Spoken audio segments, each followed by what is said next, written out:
And good evening. Welcome to another hour of the DADS Television Network. This is our program, guys, where we get to talk about the things that are most important to us, our children. We get to talk about custody issues, visitation issues, and child support issues. We get to talk about our family. And as usual, we will probably have a few guests. We hope to get our phone lines up and running and get an opportunity for you to ask questions and call in and generally have a open conversation about our kids. A while back I had an opportunity to attend a meeting. The meeting was held in Pittsburgh, Pennsylvania. Very beautiful place. Anybody out there that has an opportunity to visit Pittsburgh ought to do it. It's got hills, it's got mountains, not quite like Mount Hood, but they do have hills and mountains. It's not flat country, it's hilly country. They have a very interesting downtown area. Had an opportunity to go to a place called Market Square in Pittsburgh. And if you ever have an opportunity to go there, go there. In Pittsburgh, there's a very famous institution known as Carnegie Mellon University.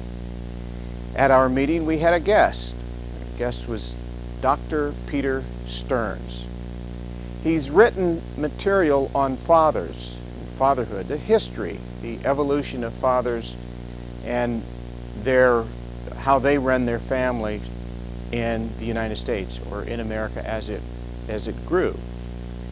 We asked him to stop by our meeting and give us a little insight on the studies and on the historical notion of fathers in America.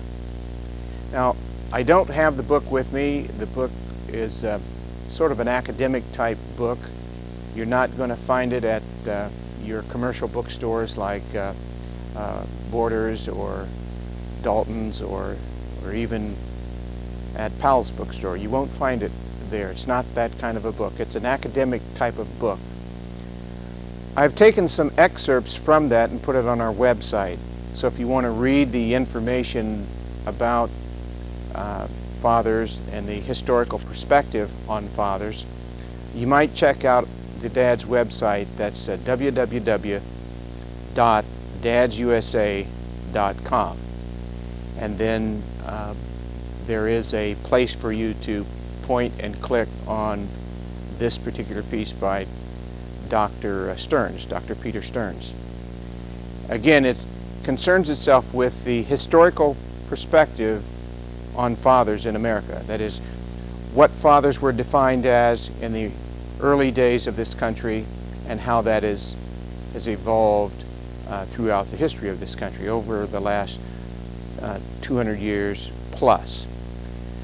Now, I took some videotape of him and I want to share that with you right now. So if we're ready, crew, roll the piece on Dr. Peter Stearns. You'll like this piece. Roll tape.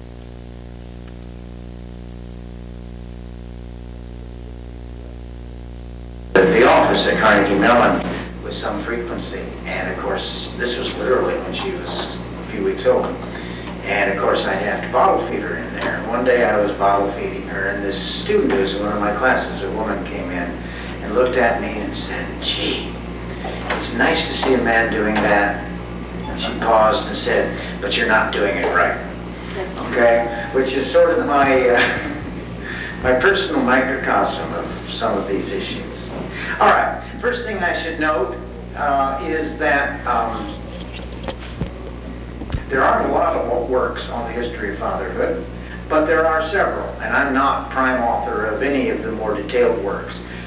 For a while, some of us had done essays on fatherhood that would appear in volumes of the sort that Mr. Smith referred to, and some very eminent American historians did this, and the essays, I think including a few that I did, are still pretty good. But now there are several more specific books on the subject, which means, among other things, that it's capturing a little more interest and getting a little more complicated. So fundamentally, we have a general sense of modern historical framework, and I confess that's mostly what I'll be doing, but we're beginning to get a little more work. It's not a rich subject. The lack of extensive bibliography reflects, some of the uncertainties about whether this is a topic worth pursuing. But there is some stuff being done, and we're beginning to learn more, and there are some complexities, and I actually want to highlight a few of those. Okay, first point, and I obviously suffer from not knowing how much you know about historical perspective on this, or indeed how much you care. The first point is that really a good bit of the context that still affects the kinds of discussions we have about fatherhood began to develop about 150 years ago, and it's clearly associated with the development of new patterns of work, and particularly with the Industrial Revolution. Now that's a long time ago, and you may feel that this is a pretty remote reference. I will not be burdening you with great detail about every decade since then, but I need to talk about the initial change.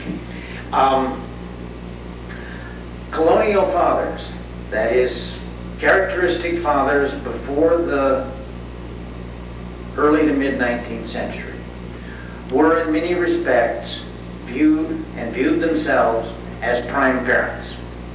Okay? They probably did not have as much to do with infants as women did, for pretty obvious reasons, but they had a great deal of interaction with children throughout their lives, assuming if they lived. They were, of course, regarded in law as the superior parent if there were any case of a custody issue, and these were quite rare in those days. Fathers had primacy.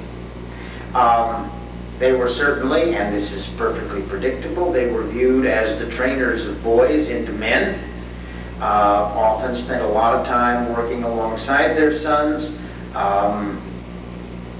In many cases really were the essential educators and professional trainers of boys into men. Although this was not something that was widely emphasized, they were viewed as primary economic supporters of the family, although women had an extensive role here. And perhaps most interestingly of all, among their many functions, they were viewed as prime moral authority. It was their responsibility to lead in the inculcation of moral values for both sons and daughters. This was a characteristic Protestant impulse.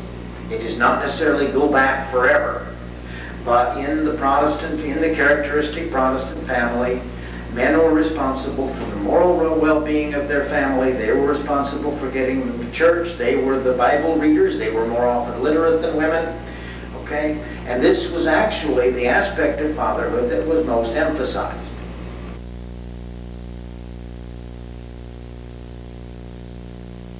All right.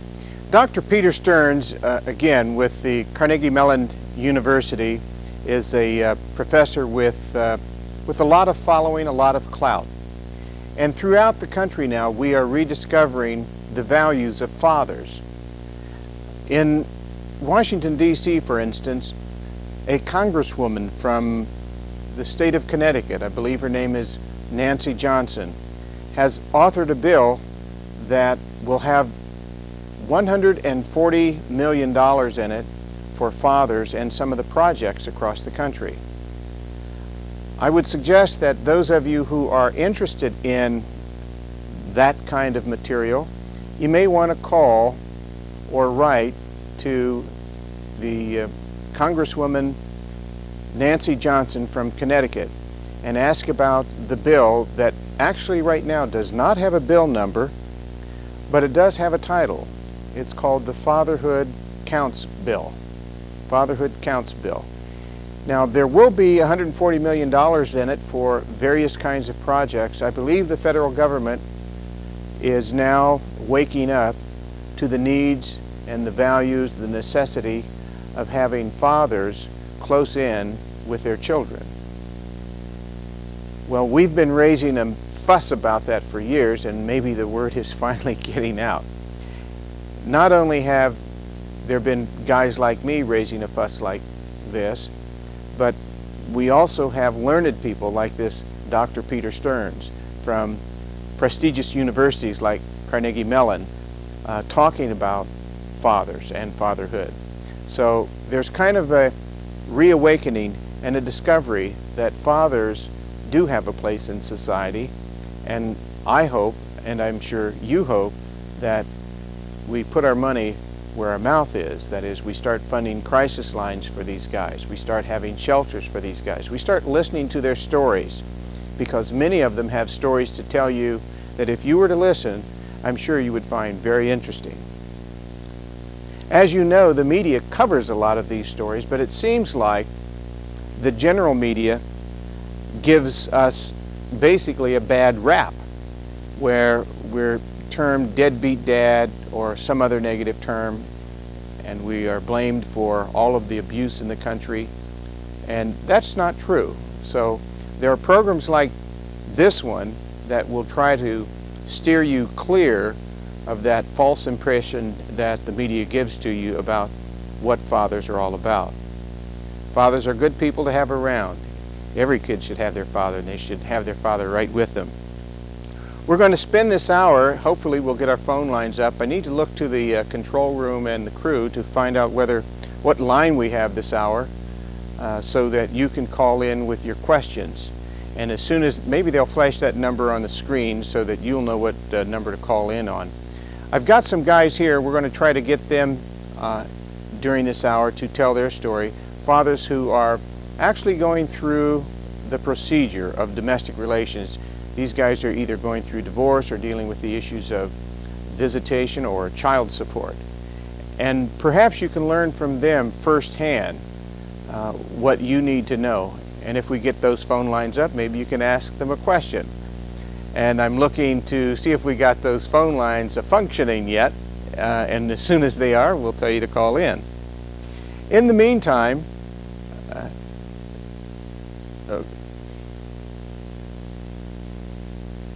okay, I've been told that we're up on 288-4442, so you can call in now on 288-4442.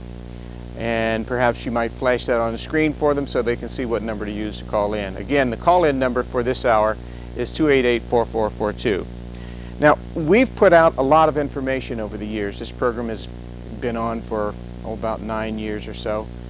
And we've had guests, and we will continue to have guests. You'll see us at this hour. We're live on Friday. You'll see us here every Friday live, and we will have some Mondays live on cable channel 11. So look for us on 33 and 11, and sometimes you'll see some reruns on channel 27. I wish they were all published, but just so happens that they're not published. Now, a while back, the guys from the Seattle office who do their own program put up some information. They've got a lot of it, and so I've taken some of it out to just share with you. Now, a fellow by the name of Bob Carls runs the DADS office in Seattle. And if the control room is ready, let's roll the little piece where Bob Carls is talking about some statistics. We could go on with these statistics for about an hour, but we'll do a little talking and show you some statistics, and we'll give you a little insight with some of these academic type people who have written books. So let's roll tape on Bob Carl's piece. You can see they're fairly interesting. This first one here, all these deadbeat dads. You know, we hear about deadbeat dads every time we turn around. And in this particular study that was done on the people that were listed with the Support Enforcement Agency as being deadbeats that were behind.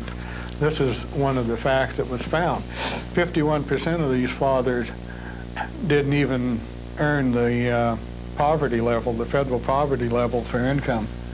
Now, another interesting fact about this is people are always talking about welfare reform, but they're never talking about including fathers in it. For example, why not just change custody to the father when a woman applies for welfare? Okay. Well, we're okay. That's a little information that Bob had to share with you, and we've got a lot more where that comes from. As promised, one of the guys has joined us in the studio, and I want to welcome him to the studio. His name is James Brown. Can we have the camera? Hi, James.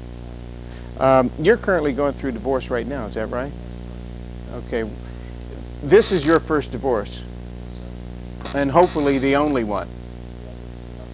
How many kids you got? 3 and 4. How long have you been married? Approximately 6 years. 6 years. Now, when I've talked with you before, you talked about raising the girls from, I guess, birth on up. That's correct. Doing everything for them. That's right.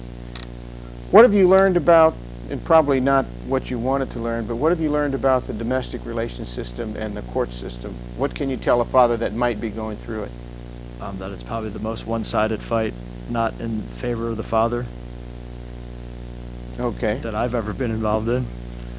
When's the last time you've seen your kids? It's been approximately 3 months. Why is that?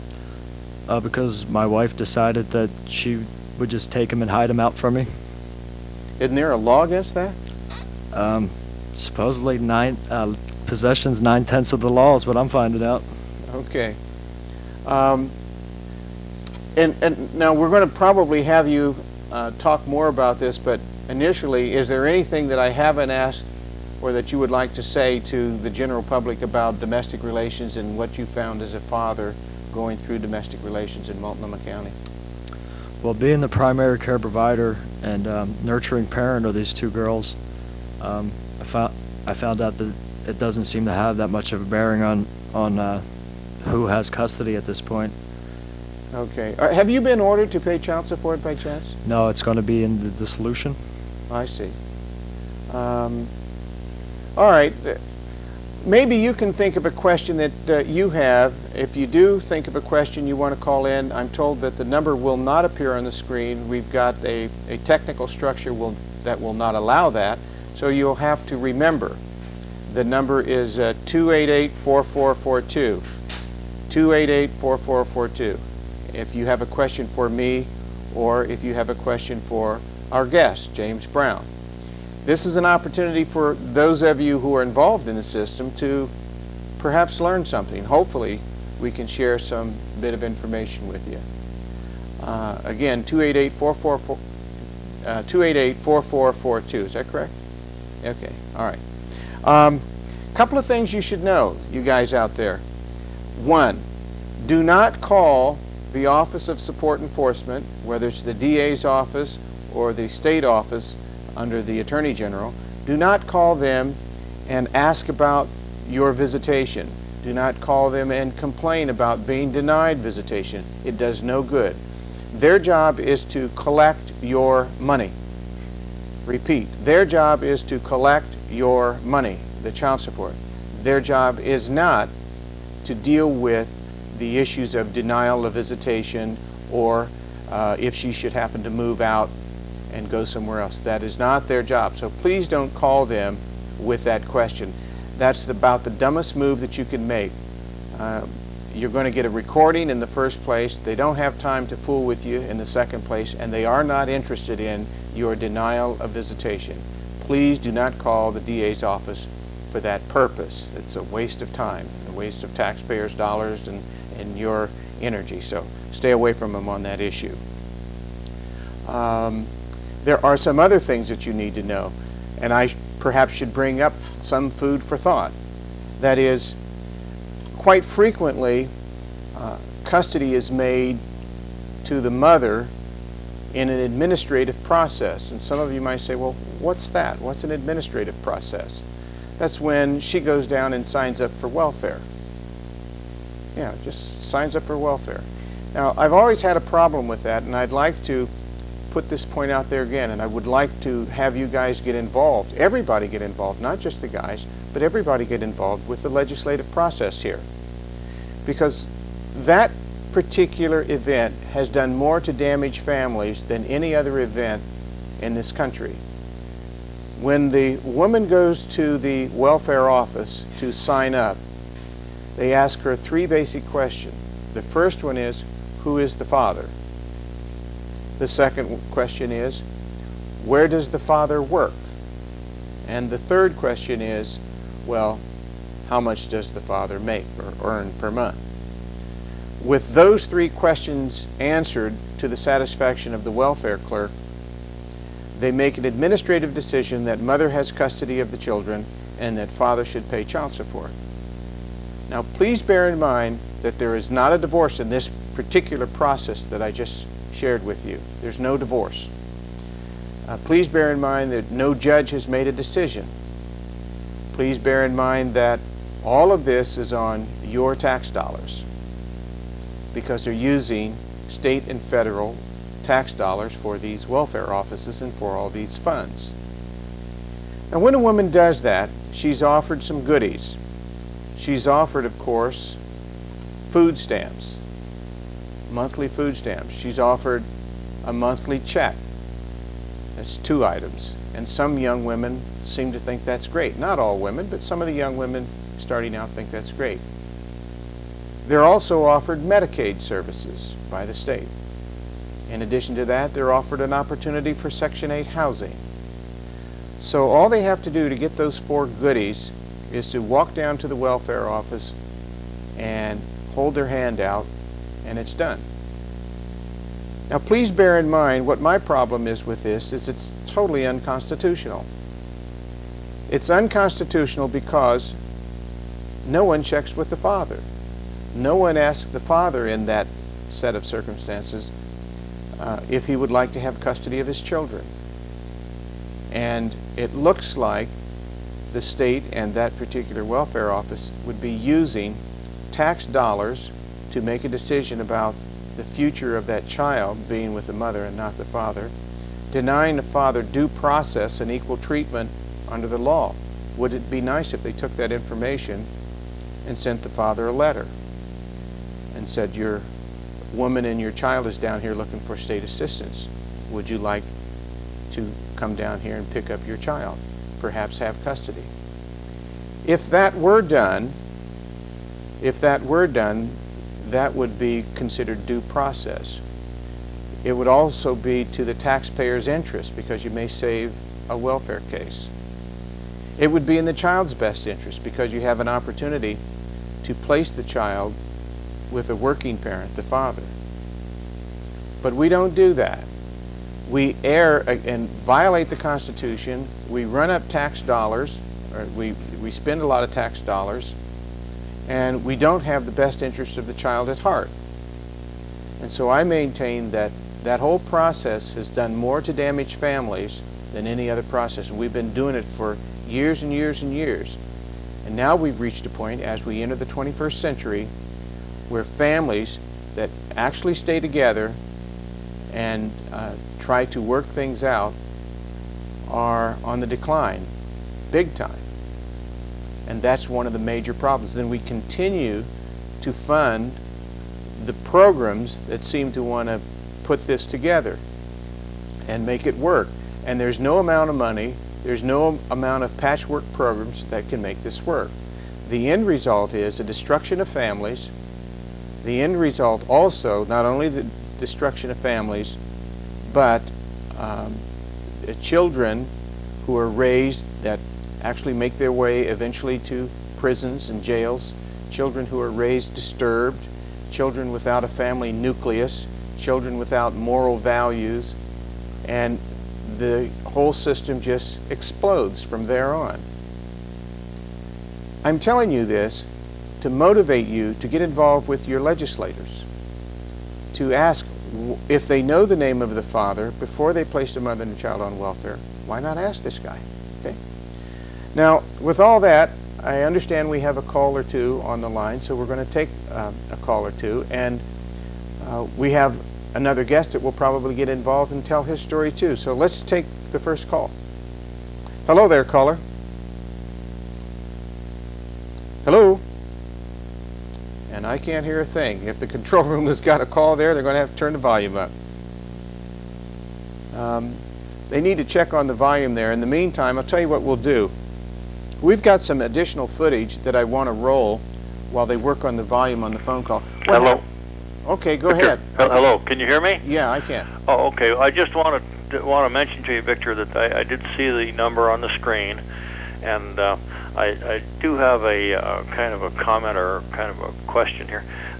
I was on a flight recently to Las Vegas, Nevada, and it turned out that there was a young lady sitting beside me, and she described a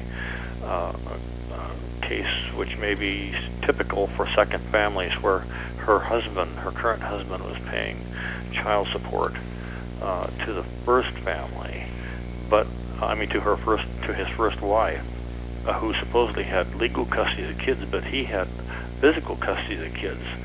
And the courts moved so slow on this sort of thing that it was just financially devastating for the second family there.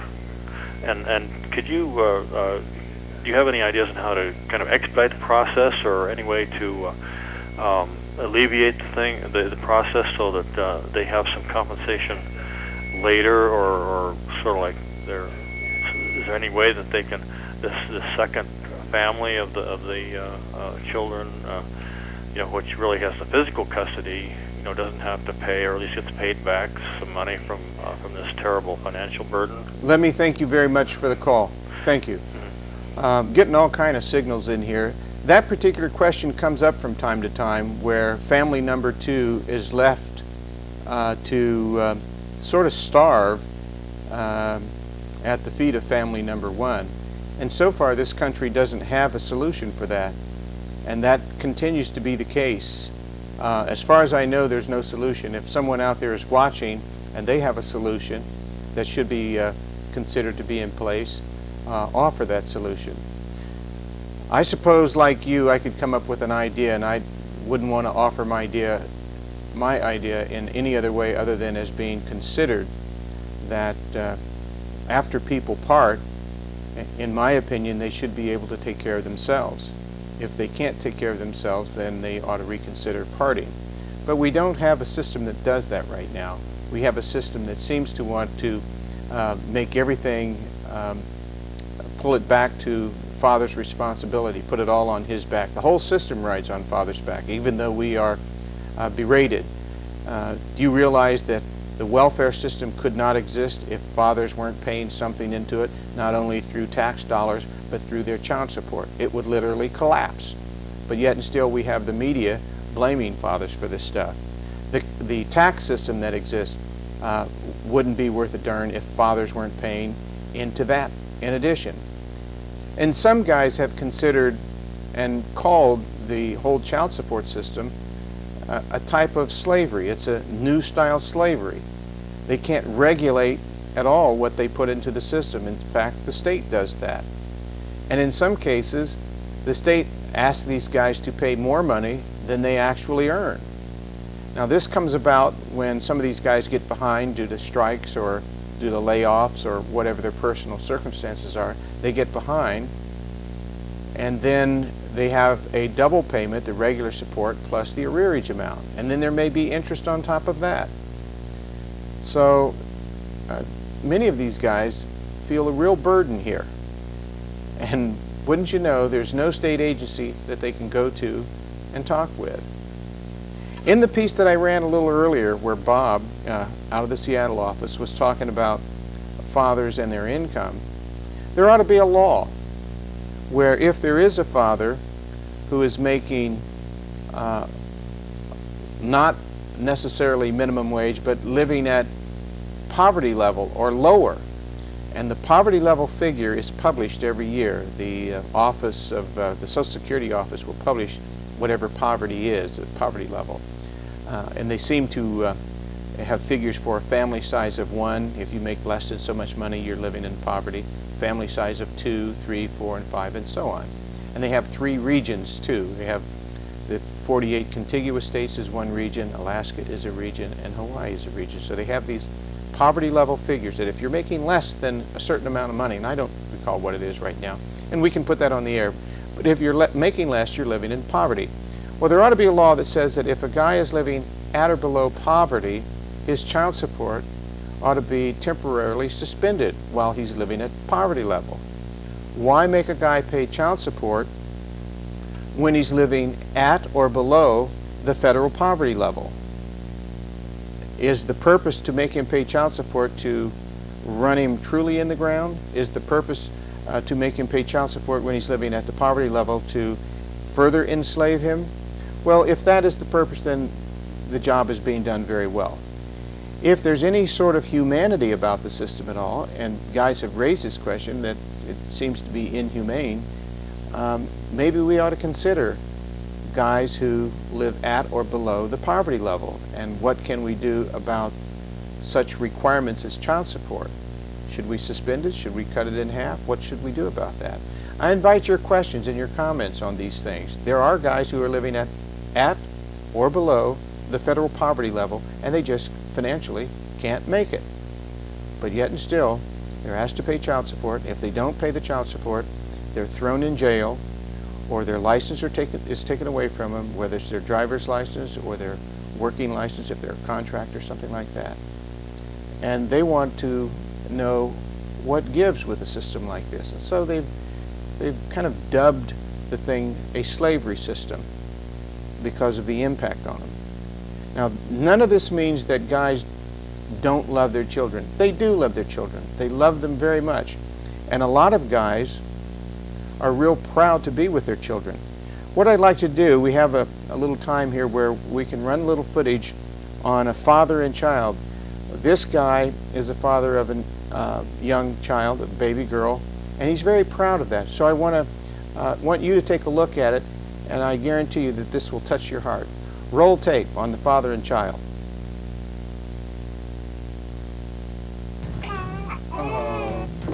Very difficult. Okay, Daddy. Oh, it's great being Mr. Mom. Although it's not as easy as I thought it was going to be. You know, I mean, hats off to all the single parents doing this. You know, what a job. Look at the clean girl. It's what everybody said it was going to be. It's just a great source of pleasure, and it's a miracle. Having a baby is a miracle.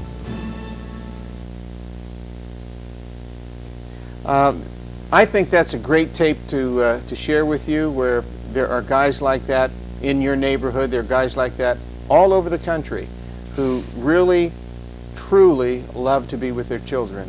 The problem that we have, I think, as a society, we don't see that enough.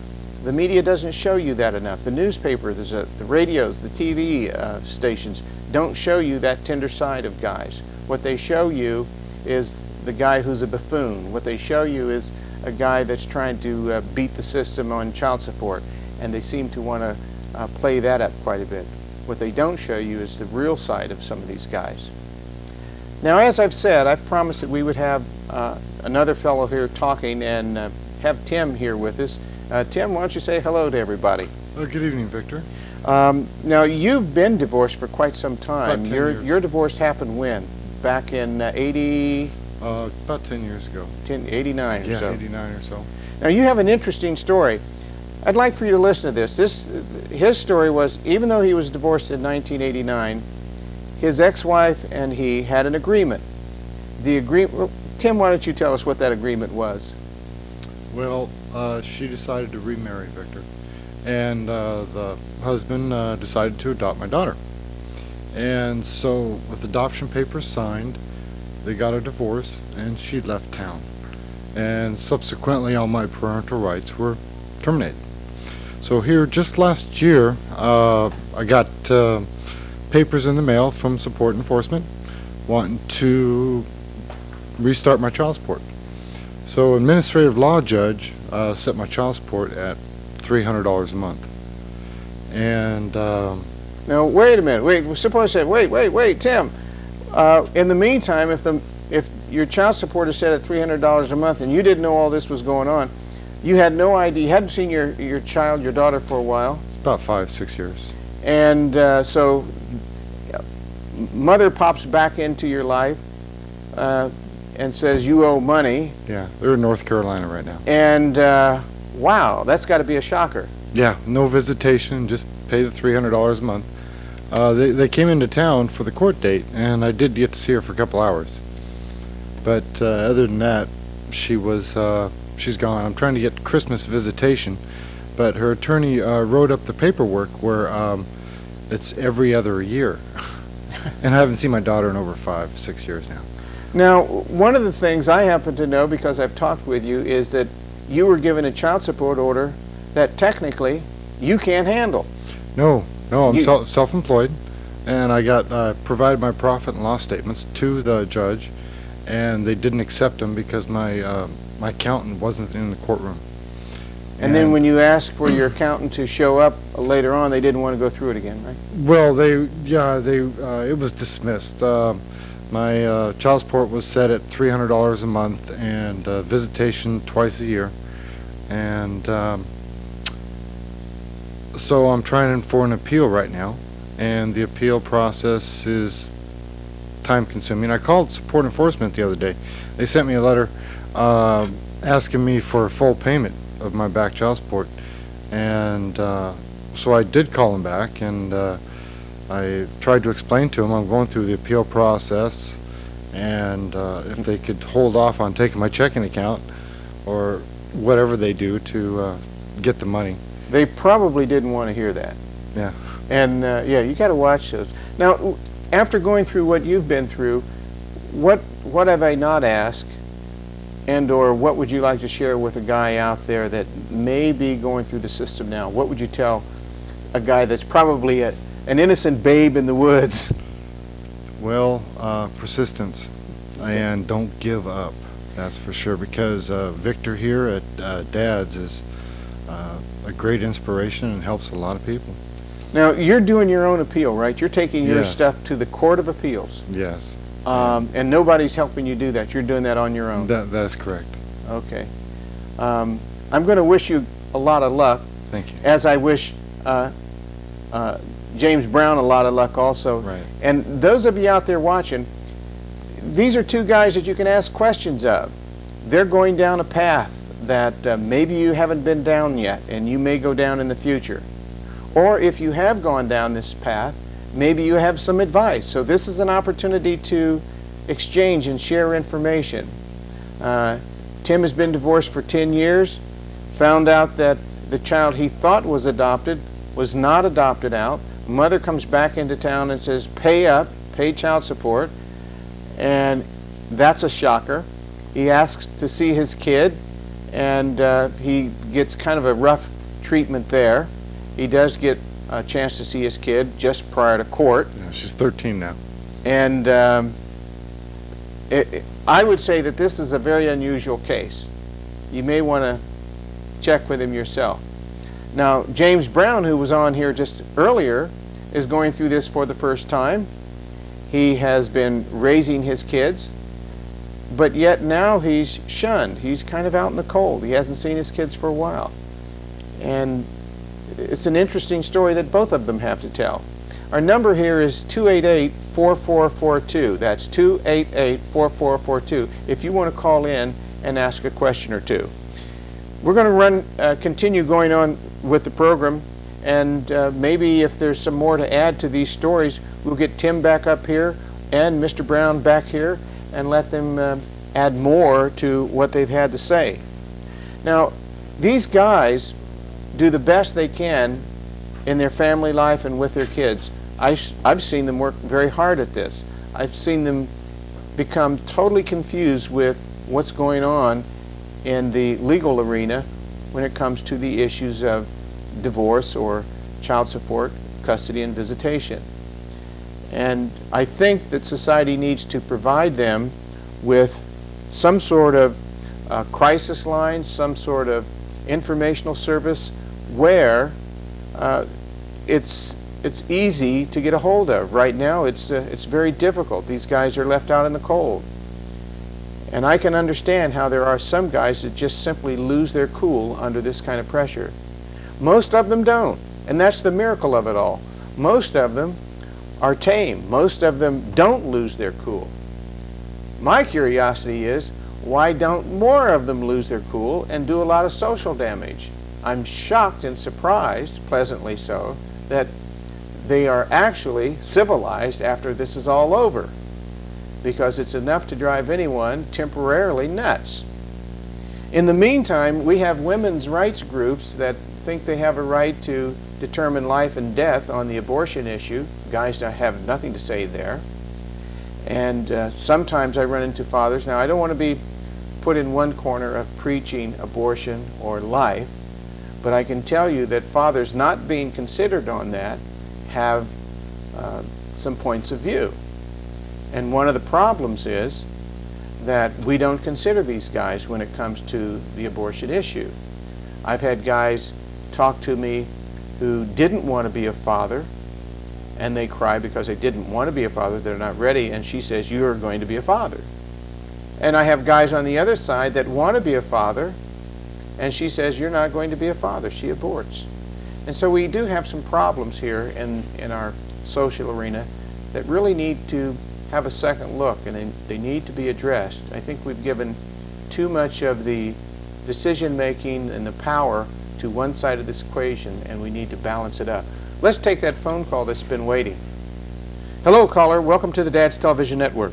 Hi, I have a question. I have an 11-year-old son, and been currently with my significant other for 95% of the time.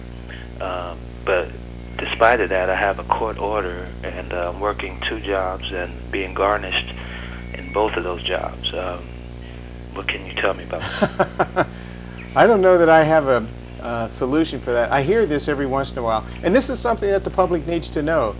Some guys who have 2 jobs, the Support Enforcement Agency will hit both employers with a wage withholding and garnishment. And if you have a $500 child support obligation, the employer is obligated, both employers are obligated to the full amount of the child support obligation. Is that correct? Yes.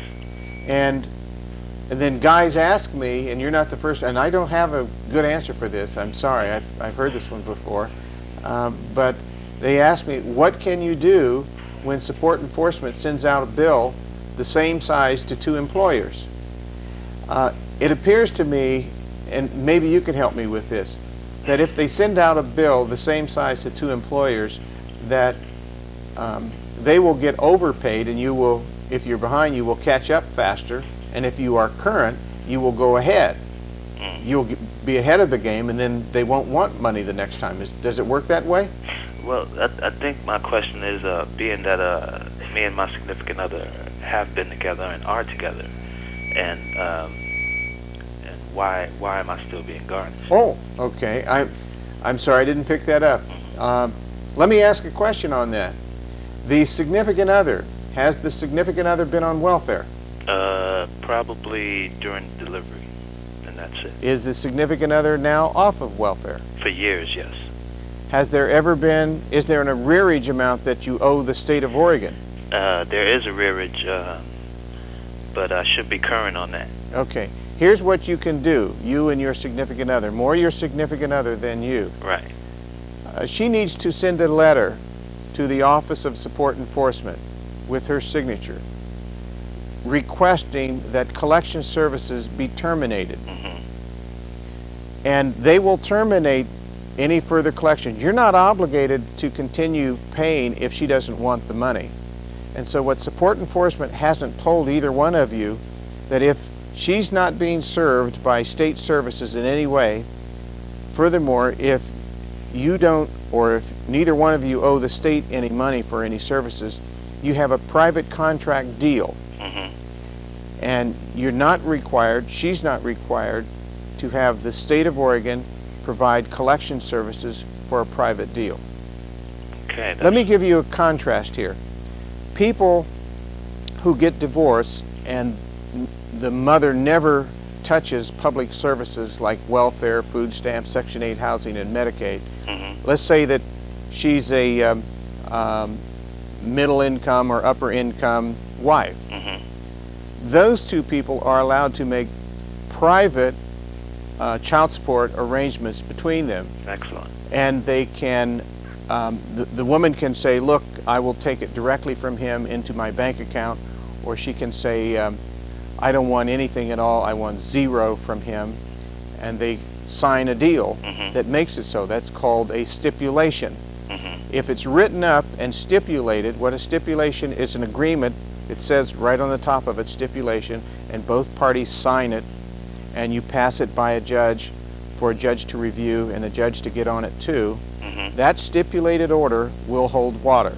Great. The only time you can't stipulate on child support The only time you cannot stipulate on child support is when the state has been involved and the state is continuing to be owed money. That is, there's an arrearage. So if she were to run up $1,000 worth of welfare debt, until that $1,000 is paid off, she cannot agree to zero support from you because the state is owed money. Because the state is involved. That's right. Now, you can, either one of you can call the state and ask what your balance is. And once you ask, now just because you have a balance in the arrears, that does not mean that all of that arrearage is the state's. It could be hers. Let's say that the state says that you owe them $1,000 past due. Okay, then the next question is, how much of that $1,000 is her money? Right. And how much of that $1,000 past due is state It's going money? to the state, right. Now, once you find out that figure, and it could be any kind of ratio, it could be 50-50, it could be 60-40, it could be 35-65, it could be 70-30, it could be any ratio. But once you find out what it is that the state needs, then you can make an arrangement to say, well, okay, I have $1,000 past due, and of that $1,000, $400 is state money. Here's your $400. You write them a check for $400 and pay them off. So, okay, state, you're out of it. Right. Then you and mother can look eyeball to eyeball and say, well, honey, or whatever you're calling her these days, let's take care of it this way. Now, she has to actually notify them to get out of her life. If you don't do that, they won't do that. They have an incentive to keep the two of you on their books. Right. Their incentive is federal. They get tax dollars to keep you on the books. They have several formulas by which those clerks and that office is repaid from the federal government. Right. There's a formula that says they're repaid by the head, so the more heads they collect. It's to their collect. advantage to keep us on the book. Huh? It's to their advantage. Yes. This is the mentality of a socialist state. And all of these agencies have a socialist mentality. They call themselves serving the public, but they're enslaving you. Absolutely. Yeah, so that's their term. They call themselves, and what many people do, what the conservatives say, the conservatives like Republicans, we have had enough government, we don't want any more government. The problem is not enough people realize what they're saying, and it doesn't kind of ring in their ears right. And so we have the liberals that say, we want more services and we want more government. Well, where do you think the money's coming from for more government and more services? It's coming out of your pocket. Absolutely. And so what they do is wind up enslaving the lower class. They're not going to enslave the upper class. That's not going to happen because they're going to buy their way through it. But a lot of people in the country buy into that. And so much so that the media will badmouth conservatism and promote liberal socialist agendas. And that's where we are today. And so if you want to get out from under the system, you and your woman write the state a letter, and you get your numbers down and pay the state side off, and then take care of your woman and yourself between yourself. And if you have a problem with that, call me the next time you see me on the air, and I'll try to help you with it. All right. Thanks a lot, Victor. Thank you for calling. Bye. Now, talking about that, I want to, we're down to just a few minutes here to close out the program. I want to share something with you, something that we don't do enough of. We've got a PSA, that's called a public service announcement. The PSA deals with drugs, drug-free America. Okay, what about drug babies? I want to show you this PSA about drug babies because I have a comment to make after it. Wonder if the control room is ready to roll that tape about drug babies. Roll that tape, please.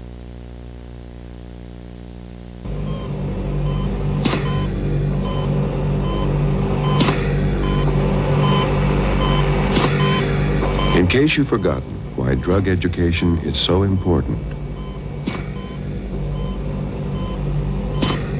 here's a little reminder.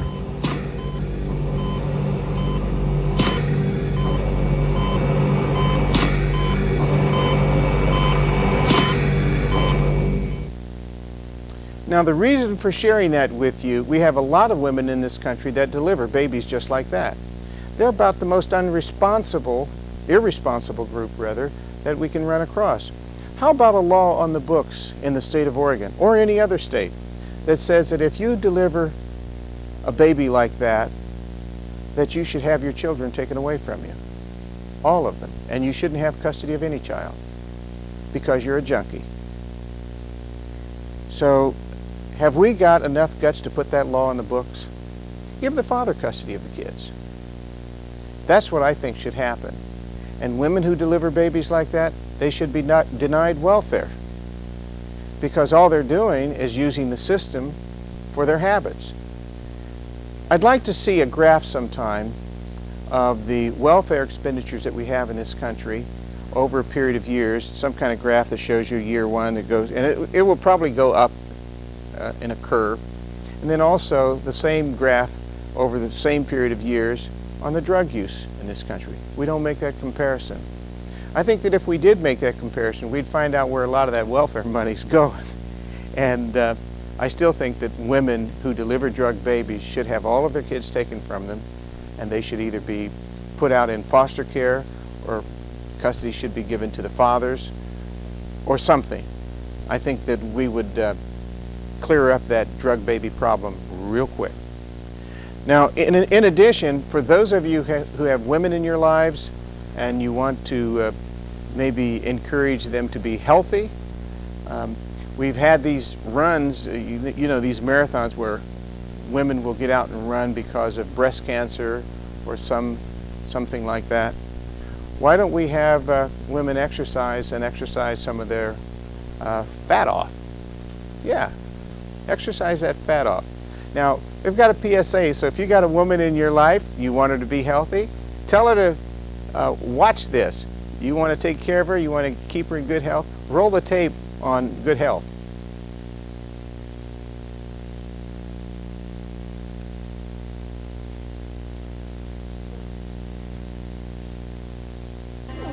Darling, I'm dying. Oh, my dear, why? It's my heart, my love, I'm dying. Heart disease. But my sweetest, did you not listen to your doctor? Told you to quit smoking. Oh, no. To reduce your cholesterol. No. Exercise my use it, my love. Oh, it's good for me. As much as I love you. Angel lips awaken. Your doctor has given you a second chance, but she says you must treat your heart true. I shall. This message provided by the Arizona Heart Institute and Foundation. My sweetheart, I shall never forsake you again. So, why not tell them to take care of themselves? Stop having those drug babies. Let's take the weight off of them. At any rate, we've got a few more minutes, 5 or so, to complete this program. And if you have a quick question, you can feel free to call in. The number during this hour for call in is 288-4442. Now, my office number, by the way, is 222-1111, and I'm always busy. I'm not trying to encourage calls to the office, not at all. I don't need them. But I would like to suggest this. Dads Against Discrimination is a charity, a non-profit, tax-exempt charity. Now, if you guys want to see a charity continue to exist, make sure that Dads Against Discrimination is your charity of choice. During this particular time of year, a lot of the agencies are part of United Way. Well, we're not a direct part of United Way, but there is a plan that United Way has for non-member agencies to be involved. They have a donor choice program where you get to specify your charity of choice. And I would like to strongly suggest to you that Dads Against Discrimination needs to be your charity of choice. Why? Because we're the only one out there helping fathers. Please notice that there is no charity that has fathers on its priority list of services. Nothing. There's no crisis line for fathers. There's no shelter network for fathers. There's no services if he happens to have a kid. You realize that I get calls from fathers that have kids and they don't have a home, but they can't find any place to stay because there's not an adequate shelter system for them. Where, on the other hand, if you were a woman with children, you probably could find an adequate shelter system. Guys cannot. They're almost non-existent. There are a few places, but they're few and far between, very few and very far between. We'd like to provide services for those kinds of guys, those with their kids and they have no place to go. We'd like to expand services for fathers, to have services for them in whatever arena of life they're in. And that's why Dads Against Discrimination would like to be your charity of choice. So if you're on the job and you're at work, tell the other guys that you need to collectively make sure that there's a support mechanism supporting dads so that dads can in turn support the fathers in the community. DADS has been in existence for more than 22 years, and we think that we have earned a spot that allows us to suggest that DADS needs to be your charity of choice. We put on the programs, we talk to you fathers about the issues, give you straight answers. From time to time, you'll find attorneys on the program with us or other practitioners in domestic relations law. We used to have judges on. We haven't done that for a while. Maybe we'll do that in the future. So at any rate, I'd like to be considered, dads would like to be considered your charity of choice. You can find us here at this station same time next week. And at this point, are we pretty much ready to blow out of here? Okay, why don't you beam us out of here and we'll call it the day with this particular program. Thank you very much for watching the DADS Television Network. Colin?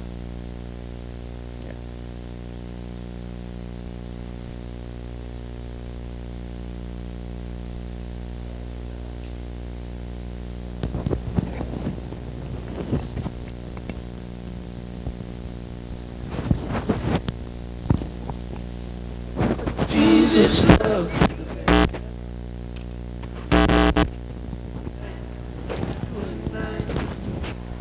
And I bid you good night, good night, good night.